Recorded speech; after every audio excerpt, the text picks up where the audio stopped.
Back on SportsCenter, and we have one region that is filled in the East. That is where the reigning national champion, #1 overall seed in the tournament, UConn, will begin play. And this appears to be an absolutely loaded region. We'll tell you why shortly. Let's go through the path. First, UConn takes on Stetson, making its first tournament appearance. Stetson, coming out of the Atlantic Sun, second straight year an A-Sun team has made his first tournament appearance. Better watch out for Jalen Blackman. He had 43 in the conference tournament championship game. That's Stetson celebrating their opportunity to go against the Con. Fairleigh Dickinson can do it. Maybe you can too, Stetson. Now look, UConn won the title last year.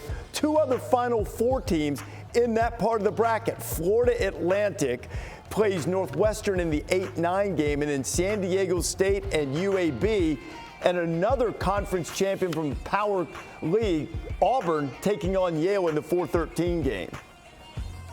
Like I said, Auburn's one of those teams where defensively they're one of the best teams in the country. Top 10 efficiency in both offense and defense. You question whether they can score, but I think they can beat everybody in that bracket except UConn. I even think that would be a fight. Pearl's team, after winning the SEC championship and tournament in Nashville, celebrating. And hey, you know what? You get an upset there and you can get Auburn UAB. Next round. Yeah, exactly. And Yale is a good team coming out of the Ivy League. They remind me a little bit of Cornell years ago. Not quite as good, but Danny Wolf inside. They've got a big guy who's 7 feet tall, and most Ivy League teams don't have that. So that's what's in store. Play for UConn opens on Friday. All of these games in Friday in either Brooklyn or Spokane. RD, that Northwestern team is beat up. They got a bunch of guys injured. Florida Atlantic with a pretty good opportunity, obviously, to advance in that game. I said all season long, Florida Atlantic season doesn't start until the NCAA tournament. Those 8 guys came back for one reason, to do something special again. They might get UConn in the second round. And I think they're actually better this year than they were last year. And the key to that team is Vlad Golden. They're 7-footer inside. If he stays out of foul trouble, if they beat Northwestern, he can give UConn a problem. He's not as good as 2 guys that UConn has, but he can give them a problem. But they don't defend the way they did a year ago. A year ago, they were top 50 defensive efficiency. They're about 109. They had not been as focused on the defensive end. Maybe it's because of the conference they're in. Obviously, the American a little bit tougher than where they came from in Conference USA. But if they defend with a purpose, they got guys on the floor that can flat out score. Rece Davis, late game, is absolutely a monster, and Vlad Golden is a force in the front court, not only rebounding the ball, but scoring now. And Elijah Martin's a tough cover. Yes. Yeah, Elijah Martin made many appearances on College Game Day for posters and various high-flying acts that he has. Let's go to the bottom of the East bracket now and see how that looks like. And it doesn't really get a whole lot easier in that bottom part. BYU, first year in the Big 12, was a success. Really good offensive team. They will take on Duquesne, who played its way into an 11 seed. He's the automatic qualifier from the A10. Notice again, 2 more power conference tournament champions in UConn's region. Illinois, which just won the Big Ten, takes on Morehead State in the 3-14 game. And how about Washington State? Final year of the Pac-12 as we know it, and they snapped the second longest power conference tournament drought of any team, going to the NCAA tournament for the first time since 2008. They'll have their hands full with Tucker DeVries and Drake, and then Iowa State and the Jackrabbits. Yeah, Washington State, Miles Rice, one of the best freshman guards in the country, can score against anybody. I like what they did with the Pac-12, but BYU feels like they can beat anybody, guys. Obviously, when you play in a conference like the Big 12, you feel like you can compete against anybody. And then Terrence Shanahan Jr. is just one of the hottest players in the nation, just coming off dropping 36 points in the Big Ten championship game after dropping 40 the game before. Illinois, another team, matchup nightmare. You know, I look at this bracket, I think the 7-10, we always look for a 7-10 matchup. Drake Washington State's really interesting. DeVries is a guy that can take over the tournament. He is an absolute brutal matchup, and Brody up front gives him size up front. And then the Iowa State, South Dakota State. Conspiracy theory, obviously. You're talking about T.J. Alsoberg, who used to be the head coach of South Dakota State. But Iowa State, we talk about teams that potentially could give UConn a problem. That style of play right there, Iowa State, that could be that type of team. Jackrabbits celebrating there in Brookings, South Dakota. Zeke Mayo, strong player for them, averaging close to a big double-double. See if they can pull off the massive upset. 15 seeds. They've won 11 times over the course of the NCAA tournament, so it's not unheard of. And Iowa State has fallen victim in a 15-2 game way back in the day, too. It's been a while. You got to go back to Jamal Tinsley for that one. But Illinois-Morehead State is going to be an interesting game because Morehead State is the 14 seed. They've got the Roy Hobbs of college basketball and Riley Minix. He averages 21 points and 10 rebounds a game. He was an NAIA All-American where he scored over 2,000 points. And then he comes up to Morehead State, and he has been a dominant presence. This is a team that can shoot it, but Minix gives them a different look than most teams because they can go to him. He's not quite Dalton Connect, but he's that type of guy for Morehead State. And he's probably the best player they've had there since you go back to, Kenneth Fareed when they went to the NCAA tournament. I think they upset Louisville back then. They did. They won the 13th seed over Preston Louisville. Spradlin, former John Calipari assistant coach, the head coach of Morehead State right now. So Morehead State and Illinois, that's the 4-13 game. That's Thursday. These games in Omaha, all of these in this part of the bracket. Hey, let's have a look at the South region. That bracket is now ready for our reaction. And the number 1 seed in the South is Houston. They will open play Friday in Memphis against the Lancers of Longwood, the champions of the Big South. And then that 8-9 matchup, Big Ten against SEC, Nebraska, Texas A&M, which I love, by the way. I'm going to call this the Trev Alberts Invitational game. I wonder if Trev knows which quarter zip he'll need to wear to the game when he goes. Well, Texas A&M, one of the best offensive rebounding teams in the country as well, with Wade Taylor, that's a dynamic guard. Yeah, they're the best offensive rebounding team in the country. Anderson Garcia, he may look slim, but that guy gets to the offensive glass. And Tyrese Radford is a downhill driver, left-handed, and he is tough as all get out. I think that's a very difficult draw for Nebraska. You expect an 8-9, but it's just the style of play that Texas A&M has that's going to cause them a lot of problems. And they'll stick with Keisei Tominaga. He's a guy that can get hot and get you 30. And he enjoys shooting, too. Wisconsin and James Madison, the 5-12 matchup. James Madison started its season by beating a team from the Big Ten in Michigan State, open 14-0. By the way, they also have the nation's longest winning streak right now at 13 consecutive games. They've got Wisconsin, so the Badgers better be careful there because you see plenty of 12-over-5 upsets.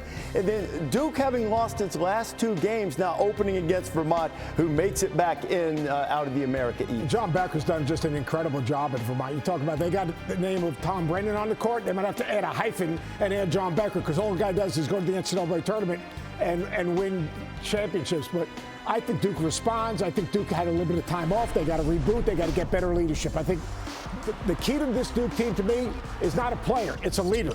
I think Jeremy Roche, as a senior, has to be the guy that it becomes the alpha in terms of bringing that group together, getting them to compete at the level that Duke teams are expected to compete at. Well, they need to play with an edge, and Vermont is a really good passing team, Seth, as you know, and TJ Long is their best player, really good shooter. Let's look at the bottom of the South now, and with Houston being the 1 seed in this bracket, at the bottom, the 2 seed is Marquette. Now, huge question for Marquette. Tyler Coley, will he be back? They open against the Hilltoppers of Western Kentucky. Western coming through and winning Conference USA, their first Conference USA championship. They joined it 10 or 9 seasons ago, back in 2014 and 15. Texas Tech and North Carolina State, ACC tournament champions. Kentucky and Oakland, and then you have Florida, and then winner of the first 4 game between Boise State and Colorado. You might notice quickly you're going to see a little bit higher seed in some of those first 4 games because of the way the bubble changed due to the automatic qualifiers being a surprise and being seeded a little bit lower. That's minutia, but just you're typically accustomed to seeing that being an 11 game. 11 seed, that's right. And Oakland is an interesting matchup for Kentucky because of Trey Townsend. He's 6'6", he can really score. Greg Campy's done an amazing job with that team. And Oakland is going to be a handful. They played a brutal non-conference schedule. And so they went out and not only tested themselves, they gave themselves final exams in the non-conference. So they are going to be unafraid. But Townsend can really play. And also, when you think about up top, Townsend can go. I was looking at that Texas Tech NC State game. I think that's going to be an absolute battle. I mean, Texas Tech, a team that's defensively obviously proven in the Big 12, and then NC State, with DJ Burns. I think he has a chance to be one of the biggest names coming into the tournament. JB always referred to him as having footwork like a ballerina. For a guy his size, I think he's going to be one of the most dominant forces in this tournament. Built like a dump truck with Barishnikov's feet. Great feet. Is there a dynamic backcourt that would give Kentucky a problem? They struggle defending ball screens. They struggle dealing with guys that can get downhill and make plays. Is there a backcourt to you guys that can basically take over a game like, say, what happened against Texas A&M? I mean, DJ Horn. Watch DJ Horn do it against UVA, Duke, and North Carolina.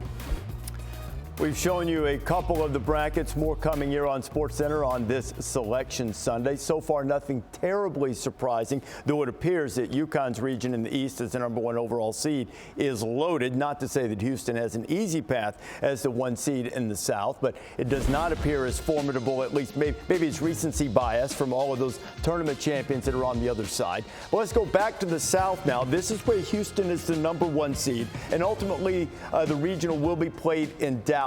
Kentucky and Oakland. Talked a little bit about Oakland. What about Florida now? After making its way to the SEC championship game, losing to Auburn, they get the winner of the first 4 game between Boise State and Colorado. Well, Florida, we were all high on the Gators, but they had the unfortunate happening today of Micah Handlogton getting injured, and it looks like he's done for the year. So that takes out an outstanding offensive rebounder, a guy who's just about 7 feet tall, but they have dynamic guards.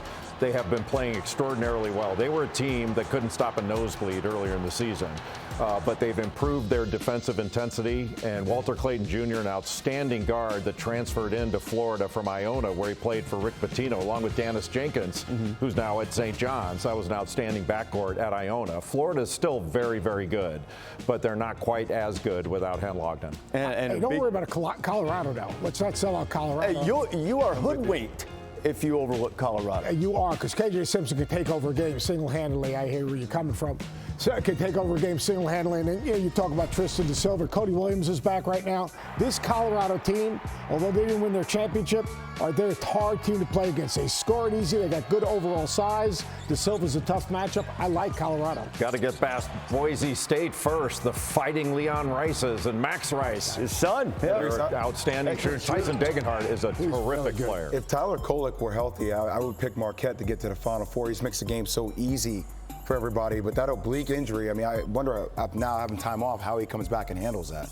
I wonder if they limited his minutes, if they get him ready, if they can get past Western Kentucky, and then that second round game against any of those 3 formidable opponents. Just give it to Cam Jones. Those all Big East voters didn't know what they were talking about. Pointed words for them for leaving him off that team. In the Midwest, the #1 seed is Purdue. Now, the Purdue Boilermakers are the first team in tournament history to be eliminated 3 consecutive tournaments by teams seeded 13 or lower. They will get the winner of Montana State and Grambling. Grambling making its first NCAA tournament appearance.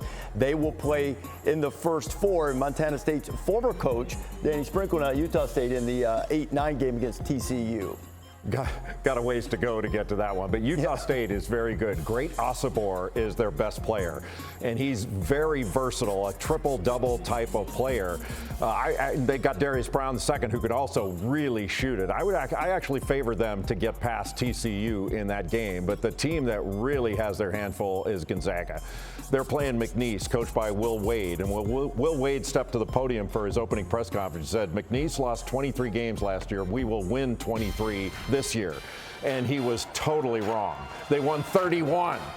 31-game winner. Shahade Wells is their best player, a guy who gets 3 steals a game. He's their leading scorer. McNeese makes it a chaotic game. They force a ton of turnovers, and they are going to be very difficult for Gonzaga to play against in that first-round game. 26 of their wins, though, against Quad 3 and Quad 4. So, I mean, they're a terrific team. He's a great coach. They play really hard. They turn you over. They come at you. I'll tell you, if I'm Purdue, I feel pretty good about this bracket. Yes, you do, exactly. Because the #4 seed is not a #4 seed. We have no idea where Kevin McCullough is. We have no idea how healthy Hunter Dickinson is. So when I look at that bracket and I see Purdue at the top, if they can just get past basically the pressure of playing in the first 2 rounds, they have a chance to make a deep, deep run in the NCAA tournament and get to a Final Four. This is the easiest route for a 1 seed that we've seen thus far. You would have thought that Purdue is the #1 overall seed with the way this bracket looks thus far. Kansas against Samford. Bucky McMillan getting the Bulldogs into the tournament for the first time since 2000. And that, if you like 12-5 upsets, I would make you a strong offer. You might want to take McNeese over Gonzaga. Those offers usually pay off pretty good. It might. What? I love you. What? I just love you, that's all. Okay. I appreciate it. Let's look at the bottom of the Midwest now. And the Tennessee Volunteers, regular season champions of the SEC, taking on the Peacocks of St. Peter's, who made a run to the Elite Eight a couple of seasons ago. See, the other part, there's a potential SEC matchup of UTs with Texas if the Longhorns can get past the winner of Virginia and Colorado State, another 10 seed on the line in the first 4 matches. Where did Rick Barnes coach before Tennessee? I think conspiracy. I think he also was at the other UT. But they don't pay attention to this. It just happens. It just happens. That's what they keep But telling Creighton me. got a tough draw with Akron. Akron has Enrique Freeman, who is the best rebounder in the country. Like, Creighton's significantly better than Akron, but they can give them a hard time. Enrique Freeman, I mean, it's what he led the nation in rebounding. He's an outstanding offensive rebounder, and it's 3 years now that he's averaged a double-double. I mean, he's a big-time player. 6'6", absolutely relentless, 3-level scorer, can absolutely drive it from the elbow. And think about how they won to get into the NCAA tournament. And Rece, I just wouldn't put Tennessee versus Texas. I mean, look, UVA makes free throws. I think they win a lot more games. I mean, their style. Big if. But yeah, well, that's what I'm saying. But, you know, look, sometimes you catch lightning in a bottle. And I think their style of play throws a lot of teams off. I actually think this Texas team, athletically, length, backcourt, if they were to win and had a chance to play Tennessee, they match up really well with Tennessee because Dylan Mitchell, he can guard down the wing and be a pretty good matchup with Dalton Knecht. And Oregon is a tough matchup for South Carolina because N'Faly Dante has only played 20 games on the season. He had an injured knee early, so he wasn't playing. He had surgery in November. But with him back, Oregon is legit, a much better team, and obviously they won the Pac-12 championship. And do you know, since he's been at Oregon, do you know how many first-round games Dana Altman has lost? Bagel? 0, just like the O in Oregon. None. 7-0. Could be bad news for South Carolina, which South Carolina getting a 6th seed after being picked to finish dead last in the SEC. Incredible year. Top of the hour. So let's look at the West. And the number 1 seed in the West, regular season champions from the ACC, North Carolina, which will take on the winner of the Howard Wagner first 4 games being played in Charlotte on Thursday. And how about that 8-9 matchup that will be staring the Tar Heels in the face in the second round between Mississippi State and Michigan State? Might there be body checks in that game? It's going to be hard to score in that game, but I love North Carolina's bracket right there. I think they can dominate this bracket, actually. I think North Carolina, if they play the way they're capable of playing, I don't see a team in that bracket. Obviously, style of play with Alabama, the style of play a little bit with St. Mary's, but all those teams fit the DNA of a team that North Carolina should be able to have success against. Rece Davis, the ACC Player of the Year. He and Armando Bacot were outstanding in the ACC tournament. Came up short in the championship game against NC State. Yeah, Bacot and Davis scored 98 of the team's 132 points in the last 2 games. So both these guys can carry the load, and plus defensively, they play physical. I think they play one of the best teams in the country if they don't take their foot off the gas. And they could wind up playing Wagner if they get past Howard in the first round. And Wagner has Melvin Cancel Jr., who's the best player Wagner's had since Bob Mahala. When was Bob Mahala doing work for the Seahawks? 1983. They upset Duke in Cameron Indoor Stadium. Wow. Were you involved in that extravaganza? Sadly, I was. Okay. North Carolina. You get kicked out of the locker room after that game? North Carolina We all gets did. a 1 seed. That's the 18th time the Tar Heels have been a 1 seed. That is a record. What do you have on Ante Brzovic for the champions of the CAA Charleston Cougars? Big Ten Croatian, and this Charleston team can shoot it. Rain Smith is back from last year's team that went to the NCAA tournament under Pat Kelsey, and they've got a point guard from Ireland that Pat Kelsey says runs the 40 in 7.8 flat, but he's really good and a great leader. I think Pat Kelsey really loves this team. This court will be spread wide open because both of these teams are going to play 5 out, back cut, drive it, kick it. the pace of this game will be fun to watch. St. Mary's there as a 5 seed. They had a stretch in the season. Started slowly this year, went 3-5, and then won like 16 in a row, one of the longer winning streaks. Well, they lost a lot of toughness from last year's team, especially with Logan Johnson leaving. But St. Mary's has not only put it together, they are a really good basketball team. And Alex Dukas can shoot it from the perimeter. He's big and tough. This is a really physical St. Mary's team. You start thinking about them being, well, they're a mid-major, they can spread the floor and shoot it. They are a motorcycle gang from Moraga, California. They are tough, man. And Aiden Mahaney, the Henry Steele of college basketball. And for you kids who don't know who Henry Steele was, rent the movie or whatever, go on Netflix and watch One-on-One. Robbie Benson played Henry Steele all the way up with a red-hot poker. And by the way, Mahaney is that type of player, though, JB. Just like you said, I mean, that WCC championship game against Gonzaga, after Gonzaga won 8 in a row and beat them in Moraga, they responded in every facet of the game. They can make the game extremely physical for them. Marciulionis, to me, is the guy that plays with the toughness. Yeah. I mean, he plays just like his dad did. I mean, you talk about downhill driver, physical, plays to contact. When all of a sudden, he went from a 6-man the most valuable player in the West Coast Conference. But Grand Canyon's good. They've won 29 games this year. Tyon Grant Foster is their best player, averages about 20 points per game. He was at Kansas, then transferred to DePaul and had a medical issue, so he basically stopped playing and then comes back a year, it might have been 2 years later, and then comes back to Grand Canyon. Ray Harrison also still at Grand Canyon University. Bryce Drew, the head coach there, the brother of Scott Drew, the head coach of Baylor. The great Homer Drew from Valparaiso, and hit that great shot against Ole Miss. Back in the day, that play called Pacer. I was going to say poor old Lopes. All those guys that have been threats in the last couple of tournament appearances, third time that they've gotten into the NCAA tournament. But they did have a big loss with Walter Ellis leaving. Yeah, no doubt about it. Walter Ellis is a different game. We are quite familiar with them for the last couple of years. The 2 seed in the West is Arizona, and Long Beach State gets into the tournament. They won their conference tournament, won it last night. They ended the season on a 5-game losing streak. You see the celebration from the Big West tournament champions. They are just the 3rd team in the last 40 years to lose at least 5 straight regular season games to end the regular season, then turn around and make the NCAA tournament. They've got to win against Michigan. They got to win against USC. They've got terrific guard play. They can beat you off the bounce. They go ISO ball. They will play this game at a high pace and attack. I can guarantee you that. And they've got a Boubacar Traore who had 25 rebounds in a game last year and had a triple-double this year, almost another one in the Big West tournament. Yeah, that 6 seed Clemson, I mean, look, I know they had their struggles in the ACC, but we saw them win at North Carolina, Rece. P.J. Hall, I think, is one of the top players in the ACC, also in the country. I think a lot will come down to Chase Hunter and their backcourt, him and Joseph Girardi, the transfer from Syracuse, knocking down shots from the outside, but they're also another physical team. I'll tell you, that New Mexico team is really good. They're good. You talk about a team that can score. Donovan Dent, a big point guard that looks over it. You got Jalen House, you got Mashburn, you got Topping, you got a physical front court, Nelly Joseph. That New Mexico team can score, they can defend, they can play in transition, and they are fearless. And Jalen House is the real deal. He is House. He's a big-time scorer, and he's also an outstanding defender. New Mexico is legit. I want to love Clemson. And every time I start to love Clemson, they don't love me back. We'll see if they play to their potential. It's a veteran team. They've got some size. They've got some depth.